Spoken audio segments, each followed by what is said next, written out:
want to go over a couple of items, one being fingerstyle guitar playing.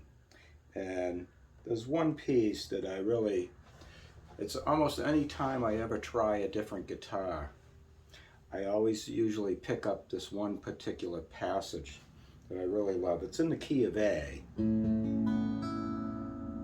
Right? And so what's happening with it is I can do 7th fret on the 4th string is an A, right? And then if I go to the 2nd string open B, right, using my index finger to play that, I use my thumb for the A on the 4th string, and then I use my index finger to play that B, and then I'm going to play the C sharp that's living on the 6th fret on the 3rd string, and I'm going to use my thumb to play that note. So it was thumb, index, thumb, and then I'm going to use my middle finger to play the open 1st string E. So putting the whole thing together, it goes like this.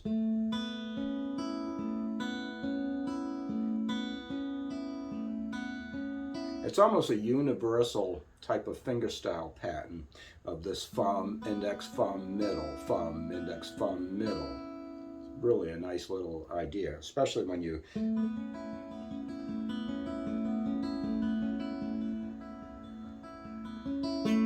and so that's giving me A, B, C sharp, E, right?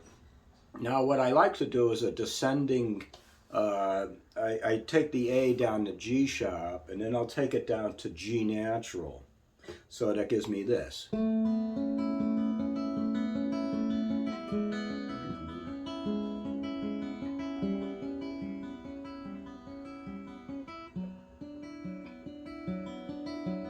Now right there, I've actually officially switched into the D. And it was an F sharp, B, D. So I'm basically getting a D major 6, add 9 out of that, because I've got F sharp, B, which would be the 6, D, which is the root, and then E to 9. So it's just a 3, 6, root 9 type of passage right there. Now, I like to take that minor, so I moved the F sharp down to F natural. And I know for the people who aren't practicing any kind of finger stretches, that looks like, how can you possibly pull that off? And it's not for the, so in other words, I'll do it this way. This is the hard way, and then I'll show you the easy way.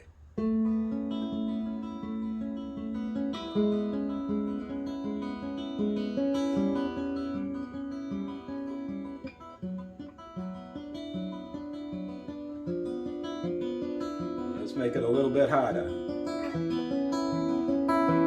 Then I just went back into A, and I got E, B, and that's C sharp and E. But I'm also stretching my index finger from the 2nd fret on the 4th string all the way up to the 6th fret on the 3rd string, which is, you know, unless you're doing your regular stretching exercises, forget it. Which is really, if you wanted to do stretching exercises, I usually take a 4th fret area like this, and I'll move that finger out one more. And I've actually gotten to where I can put 2 frets in between there. And if you look at what I'm doing, I'm just simply pointing my index finger where I need it, right? And then on a good day, you can do this one too, that, you know. So I've actually got a finger on the 4th fret, and I got a finger on the 10th fret. So that's all through stretching exercise. If you don't stretch, it doesn't stretch. But if you do, then it does. And you can stretch the flesh that's between your index and your middle finger, and you can also stretch the flesh that's between your pinky and your ring finger and stuff. But let me show you the easy way of pulling off exactly the same passage. So for anybody who's not into ripping their hand apart, And all I did was simply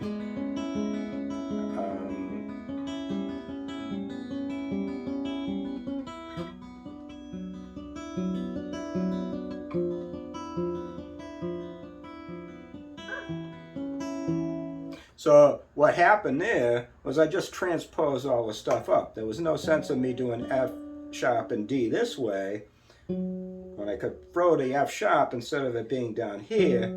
It can go here on the 9th fret on the 5th string, and then you can still use that 7th fret on the 3rd string. And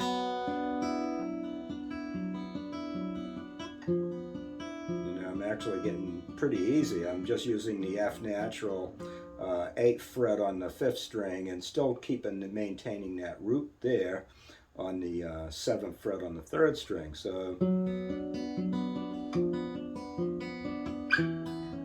and that's a real easy way to get back into that E and the C sharp and the B and the E. So it was just this, move down 1 fret.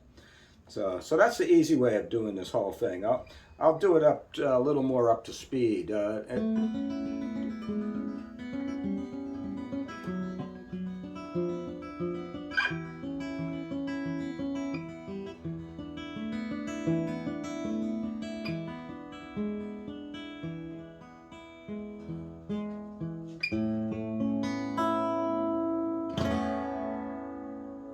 And I love the sound that you get with the open strings along with fretted notes. And that's why I was going to bring you into another situation. Here's Sparky. Hi, Sparky. Sparky's coming in for a landing. I'm kind of invading his territory a little. I wanted to go into an idea we call cross-string picking. Okay, and cross-string picking is you utilize any notes that you have as an open string. So say I'm in the key of A, which we are, okay? So if I want to do an A scale in cross-string picking, I could start with my 5th string open, A, and then I could play 7th fret on my 6th string. That gives me my B. A, B, C sharp, D, E, F sharp, E sharp, A, B, C. So da da da da da da da. See, so I had A, B, C sharp. D was an open string, so I used it. E, F sharp, G sharp, A, B. I used my open B. C sharp, D, E.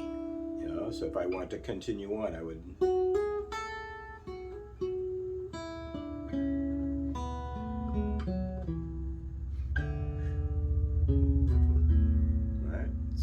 So that's cross-string picking. And I used it also in my song Two Towers.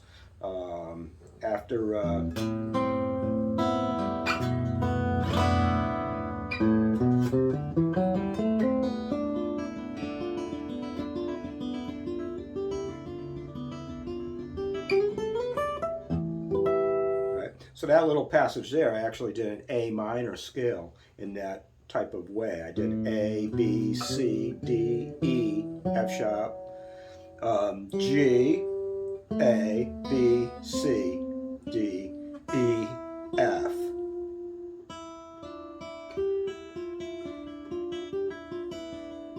And then I got into a little mode right there where I just kind of like playing statically in that.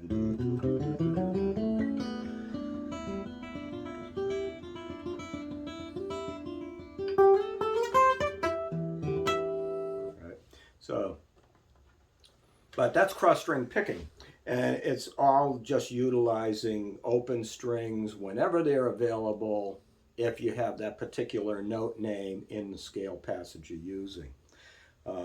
There's one that I use that I do F sharp, E, C, B, A, G, F sharp, G, E. Okay? So that's another example there. So I was using F sharp on the 2nd string 7th fret, And then I go to the first string open E, because simply it's an open note, right, that I have available. C, I used the 5th fret on the 3rd string. Then I did B, I have my open B string. A, I went to the 7th fret on my 4th string, and then I did G string open, so,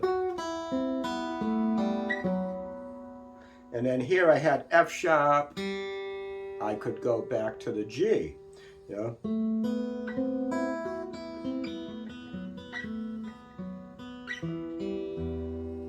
But I did this one more or less in E minor. So anyways, that gives you a little idea of some of that, you know, cross string picking and nice fingerstyle patterns.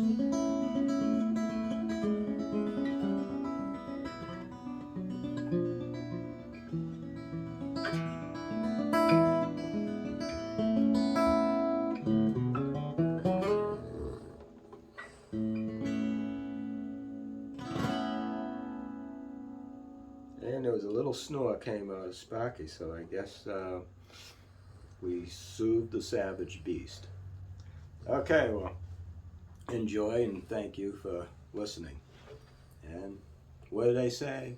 Hit the subscribe, hit the bell, hit the like. Thank you.